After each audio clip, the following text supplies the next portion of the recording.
Sometimes the thing you think will ruin you is the thing that finally shows you who you are. She thought her future was over. The test score said she wasn't good enough. The letter said the scholarship was gone. Her mind said she was a failure. But life was just clearing the page so she could write the story she was actually meant to live. Her name was Elena. She wasn't the loudest, wasn't the life of the party, but she was determined, focused. The kind of student who color-coded notes and highlighted in 3 different shades. Not because anyone told her to, but because it made her feel in control. For Elena, the scholarship wasn't just money. It was freedom.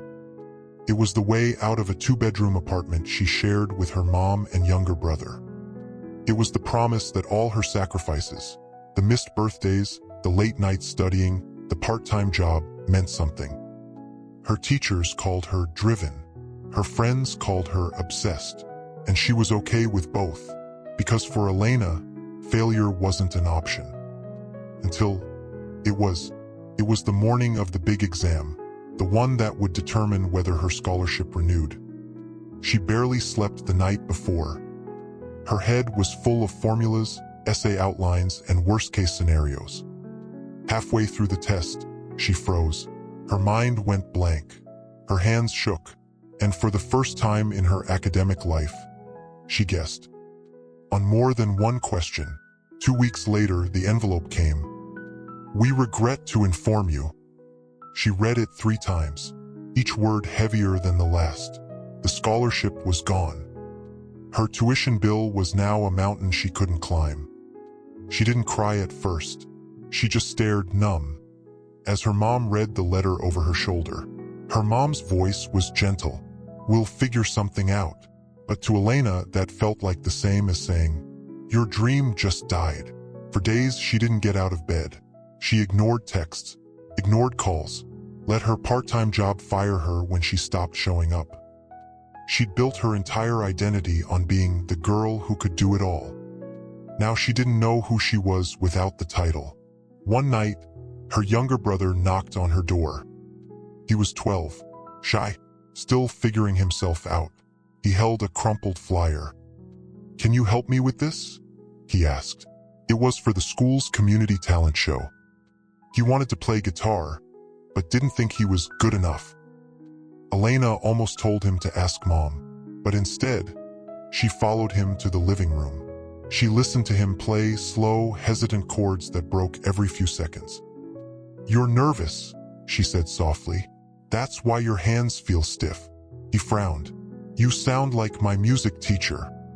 She smiled just a little. "Maybe your music teacher is right." For the next few weeks, she sat with him every night. Not because she was trying to win anything, not because she needed to be perfect, but because she wanted to help. And somewhere between the first awkward practice and the night he played on stage, something shifted. She started tutoring kids at his school who needed help in math, volunteered at the library, signed up to mentor first-generation college applicants, kids who were where she'd been just a few years earlier. For the first time in a long time, she wasn't chasing a grade. She was building something that didn't need a score. Elena never got the scholarship back. She took a different path, part-time classes, part-time work. Took her longer to graduate. But along the way, she found something better than a perfect transcript. She found herself. She learned that her worth wasn't in a letter grade. That losing one dream didn't mean life was over. It just meant it was changing shape. And that sometimes the people you lift up along the way become part of the dream you didn't even know you had. So if you've ever felt like one mistake erased your future, if you've ever lost what you thought you couldn't live without, let this be your reminder. Your story isn't over. Sometimes it's just starting. If Elena's story spoke to you, don't keep it to yourself. Share it with someone who needs to be reminded that failure is not the end. Drop a comment about a time you turned a setback into something beautiful. Your words could be the spark for someone else's comeback. And if you want more stories that lift you up when life knocks you down, hit subscribe and turn on notifications. Because the next story might be the one that changes everything for you.